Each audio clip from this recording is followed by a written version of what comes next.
Good morning, नमस्कार, जय हिंद, वंदे मातरम। मैं अंजनी पांडे आप सभी का एक बार हार्दिक स्वागत करता हूं आपके टेक्निकल अड्डा चैनल पे। दोस्तों, एम्प्लॉयबिलिटी के 25 महत्वपूर्ण प्रश्न आज हम लेकर के आए हैं। पूरा शुरू से लेकर अंत तक वीडियो देखें। यदि पसंद आता है तो लाइक करें और यदि नए हैं तो आप सब्सक्राइब करना बिल्कुल ना भूलें। ठीक है, समय न गवाते हुए अपने प्रश्न की ओर चलते हैं। पहला प्रश्न ये रहा स्क्रीन पर। He would starve to death rather than fill in the blanks alone. ठीक है, ये आपके सामने प्रश्न है। 4 विकल्प रखे गए हैं। Have ask, ask, to ask या टू हैव आस्क्ड। ठीक है, आपने इसका आंसर लगा लिया होगा। इसका जो दोस्तों राइट आंसर है ऑप्शन नंबर 3, टू आस्क। क्या होगा? टू आस्क इसका राइट आंसर होगा।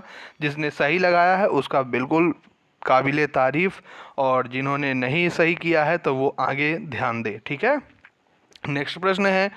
To to it was easy guess the what they had been doing for from living so as to life for a living to life. इसका जो right answer है दोस्तों वो है option number 2, so as to live. ठीक है, आपने इसका आंसर जिसने दिया बहुत अच्छा है। अगला प्रश्न है। व्यापक पढ़ाई का अर्थ टेक्स्ट समझना है। व्यापक पढ़ाई का अर्थ टेक्स्ट को समझना। यदि आप व्यापक पढ़ाई कर रहे हैं तो कौन से टेक्स्ट को समझते हैं? मौखिक, लिखित, सामान्य या ऑडियो?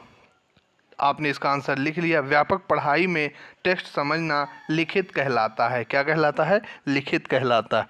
अगला प्रश्न है। जब मैसेज वांछित प्रारूप में इनकोड कर लिया जाता है तब इसे कहलाने वाले माध्यम के द्वारा स्थानांतरित किया जाता है। चैनल, मीडियम, मीडिया या मार्ग? जब मैसेज वांछित रूप से इनकोड कर लिया जाता है तब इसे खाली स्थान कहलाने वाले माध्यम के द्वारा स्थानांतरित यानी ट्रांसफ़र किया जाता है, उसे हम क्या कहते हैं? ठीक है ना, तो वो हमारा चैनल कहलाता है। जब मैसेज को इनकोड करके उसे ट्रांसफ़र किया जाता है तो वो चैनल के माध्यम से ट्रांसफ़र होता है। अगला प्रश्न है।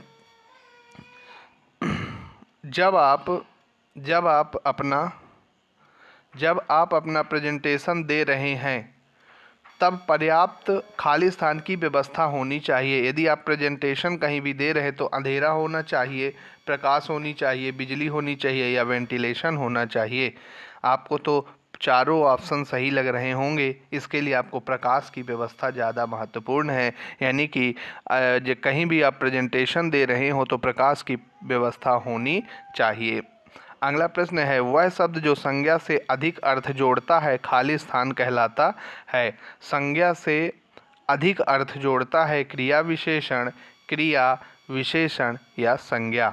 आपने इसका आंसर चूज कर लिया होगा दोस्तों। इसका आंसर है विशेषण। ठीक है, क्या कहलाता है? वह शब्द जो संज्ञा में अधिक अर्थ जोड़ता है उसे हम विशेषण कहते हैं। नेक्स्ट प्रश्न है।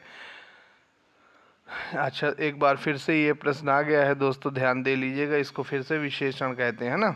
हमारा ड्रेस कोड पोशाक संहिता संप्रेषण का एक उदाहरण है। पोशाक संहिता संप्रेषण का एक उदाहरण है। मौखिक, अमौखिक, लिखित या उच्चारित? आपने इसका आंसर लगा लिया होगा। इसका जो राइट आंसर है दोस्तों अमौखिक। हमारा ड्रेस कोड जो है अमौखिक संप्रेषण का उदाहरण माना जाता है। तो ध्यान रखिएगा, अमौखिक। अगला प्रश्न है। एप्लीकेशन लेटर हैं आपकी मुख्य विशेषता और काम के लिए आपकी उपलब्धता का विवरण, आपके कार्य उद्देश्य की घोषणा, आपके शैक्षिक योग्यताओं तथा अनुभव का सारांश या प्रस्तावना। एप्लीकेशन लेटर क्या है? इन चारों ऑप्शन में आप एक ऑप्शन लगा लिए होंगे। आपकी मुख्य, ऑप्शन नंबर ए, आपकी मुख्य विशेषता तथा काम करने के लिए आपकी उपलब्धता का विवरण। ठीक है, ये एप्लीकेशन लेटर का मुख्य कारण। अगला प्रश्न है। निम्नलिखित में से प्रकाश संवेदी डिवाइस कौन सी है जो ड्राइंग, प्रिंटेड टेक्स्ट या इमेज की डिजिटल प्रारूप में परिवर्तित करती है? ठीक है ना, डिजिटल रूप में परिवर्तित करती है। कीबोर्ड, प्लेटर, स्कैनर या OMR मशीन? है ना, OMR मशीन का फुल फॉर्म होता है ऑप्टिकल मार्क रीडर। है ना। तो इसका जो राइट आंसर है स्कैनर। क्या है दोस्तों? स्कैनर जो होती है हमारे संवेदी डिवाइस, मतलब जो स्कैनर है वो ड्राइंग, प्रिंटेड टेक्स्ट या इमेज को डिजिटल रूप में प्रारूप में परिवर्तित करती है, उसे हम स्कैनर कहते हैं। नेक्स्ट प्रश्न है, हमारे एक्सेल सेल में कोई फार्मूला इंटर करने के लिए हमें निम्न में से कौन से ऑपरेटर की शुरुआत करनी पड़ती है? दोस्तों ये प्रश्न एक बार टीओ के एग्ज़ाम में भी आ चुका है। ये डॉलर का चिन्ह लगाएंगे, बराबर का चिन्ह लगाएंगे, एट द रेट लगाएंगे या प्लस का चिन्ह लगाएंगे। आपने इसका आंसर चूज कर लिया होगा। जी हाँ, यदि हमें कोई फार्मूला इंटर करना है तो ऑप्शन नंबर बी यानी बराबर का चिन्ह लगाया जाता है। नेक्स्ट प्रश्न है, माइक्रोसॉफ्ट वर्ड निम्न में से किसका उदाहरण है? माइक्रोसॉफ्ट वर्ड निम्न में से किसका उदाहरण? ऑपरेटिंग सिस्टम का, प्रोसेसिंग डिवाइस का, एप्लीकेशन सॉफ्टवेयर का या सिस्टम सॉफ्टवेयर का? जी हाँ, इसका जो राइट आंसर है एप्लीकेशन सॉफ्टवेयर का उदाहरण माना जाता है माइक्रोसॉफ्ट वर्ड, है ना। एप्लीकेशन सॉफ्टवेयर में Microsoft Word, Excel, Access, Outlook, print, है ना, ये सब कुछ होता है। नेक्स्ट प्रश्न है, बड़ी फाइलों में कंप्रेस करता है। बड़ी फाइलों में, यदि मान लीजिए कोई छोटी छोटी फाइलें हैं उनको एक बड़ी फाइल बनाना है तो विनजिप, विनश्रिंक, विनस्टाइल या इनमें से कोई नहीं, उसे किसका इस्तेमाल करना पड़ता है?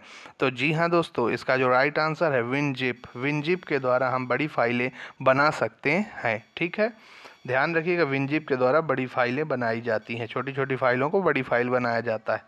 अगला प्रश्न है, निम्नलिखित में से कौन सी सेल कंटेंट की एडिटिंग करने के लिए सही है? निम्नलिखित में से कौन सी सेल कंटेंट की एडिटिंग करने के लिए सही है? आल्ट कुंजी दबाना, F2 दबाना, फार्मूला बार पर क्लिक करना, सेल पर डबल क्लिक करना। ये ध्यान रखिएगा, कौन सी विधि सेल में एडिटिंग करने के लिए प्रयोग की जाती है। यदि आपको एडिटिंग करवाना है तो आल्ट कुंजी को दबाना पड़ेगा, है ना। एडिटिंग करने के लिए आल्ट कुंजी को दबाना पड़ेगा, है ना। लैन का पूर्ण रूप है लैन, है ना। एक LAN होता है और एक होता है वैन होता है ना, एक मैन होता है ना। तो ये सभी लोकल एरिया नेटवर्क, देखिए यहाँ पर local area net, long area network, local area network या लॉन्ग एरिया नेट। तो इसका जो राइट आंसर है लोकल एरिया नेटवर्क। लैन का full form local area network, वैन का full form wide area network, है ना, और मैन का मैनिपुलेटिंग एरिया नेटवर्क। अगला प्रश्न है, यदि आप मौजूदा प्रेजेंटेशन में एक स्लाइड जोड़ना चाहते हैं, जो आपने प्रेजेंटेशन बनाया उसमें एक और स्लाइड को आपको जोड़ना है, आपको निम्न में से किस विकल्प का उपयोग करना पड़ेगा? ध्यान दें, आपको किस विकल्प का उपयोग करना पड़ेगा? ऑप्शन देखिए, फाइल का पहले, फिर ऐड ए न्यू स्लाइड, या इंसर्ट का फिर new slide, file open, file new. आपने चार ऑप्शन में कौन सा क्लिक करेंगे? जी हाँ, इसका जो राइट आंसर है, पहले इंसर्ट में जाइए, फिर न्यू स्लाइड में जाइए, तो आपको एक नई स्लाइड जुड़ जाएगी। अगला प्रश्न है, संचालन नियंत्रण करने वाला या वाली है? संचालन नियंत्रण करने वाली है पेपर, प्रक्रिया, प्रोग्राम या योजना। ठीक है, तो संचालन के लिए आपको क्या करना पड़ेगा? प्रोग्राम, ऑप्शन नंबर 3 प्रोग्राम इसका राइट आंसर होगा। संचालन नियंत्रण करने वाला प्रोग्राम है ना। अगला प्रश्न है, पर्यावरण अवरोध पर्यावरणीय अवरोध के समान ही ध्वनित होती है। जो पर्यावरणीय अवरोध होता है किसके समान ध्वनित होती है? शारीरिक, मनोवैज्ञानिक, भौतिक या सांस्कृतिक।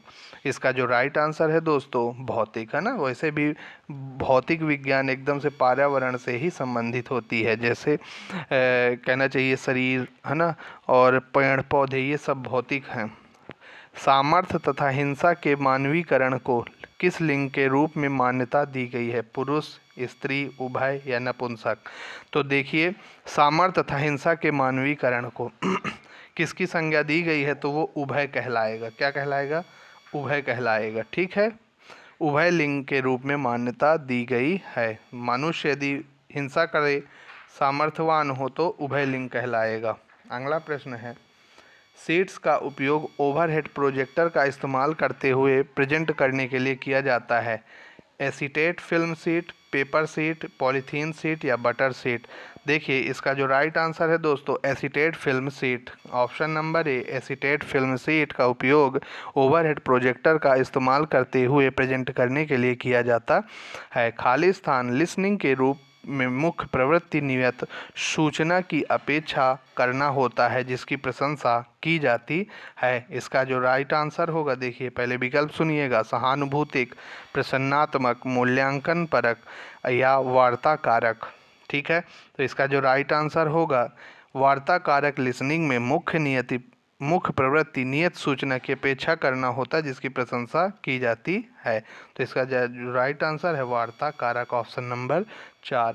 नेक्स्ट प्रश्न है, संदर्भ प्रेषक तथा प्राप्तकर्ता के मुख्य पृष्ठभूमि की समानता को संदर्भित होता है, भौतिक, सामाजिक, सांस्कृतिक या समकालिक। इसका आपने आंसर लगा लिया होगा, सामाजिक। संदर्भ प्रेषक तथा प्राप्तकर्ता के मध्य पृष्ठभूमि की समानता को संदर्भित किया जाता है, उसे सामाजिक कहते हैं। विभिन्न पार्ट्स ऑफ स्पीच की फॉर्म्स को समझ लेने से ग्रामर सीखने का आधार तैयार हो जाता है।